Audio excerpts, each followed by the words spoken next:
The Amazing Spider-Man game released in 2012. It's a game released in line with and also based on the Amazing Spider-Man movie. Only difference here is, rather than most poor movie-based games, this one had its own original story set after the movie. Now overall I'd say it was a highly impressive game. So then, why did we get the biggest load of garbage when it came to the sequel? Before I go into detail, let me show you some very quick examples. A beautiful open world, a terrible lit downgraded world. Not realistic, nor the best, however some really fun web slinging. Slow, stale, and annoying web slinging.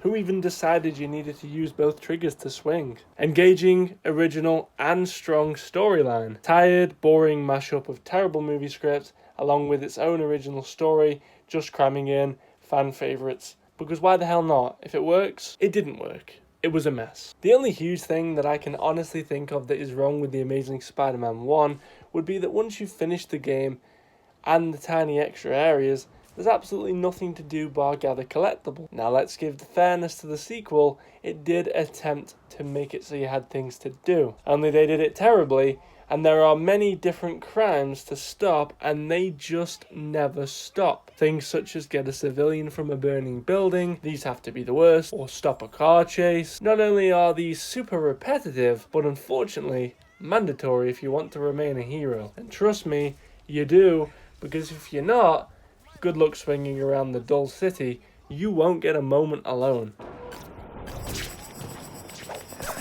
Midtown East. Lots of traffic. No, web shooters crashed. Deliberately moving real slowly? Is this like some sort of mine thing?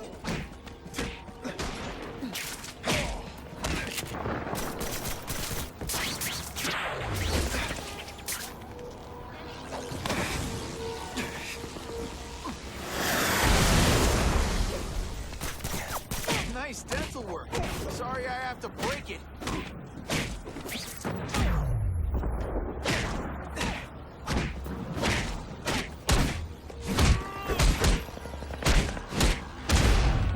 I might just have a future at this. Oh yeah. Oh yeah.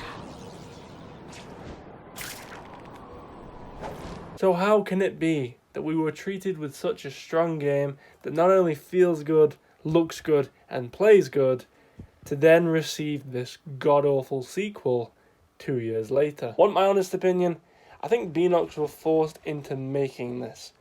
You can tell their hearts just weren't in this one, and I don't blame them. They've spent the last 10 million years making Spider-Man game after Spider-Man game after Spider-Man game, only to be told by Activision, it's time to make yet another one. But it must have done something good, right? I mean, it has more suits in it this time. Shame the graphics weren't too good. How can you port the same suit and somehow make it look even worse than in the game it was in 2 years prior? Do you know what makes me even more frustrated? The good costumes they did put in were DLC. I'm glad and lucky to have had it as a pre-order bonus, but it's still annoying for those people that had to and will now have to pay for them should they want to experience them. And what are these models? We did not need this. Do you know what? I can't even anymore. I'm just gonna let the video continue with some comparisons.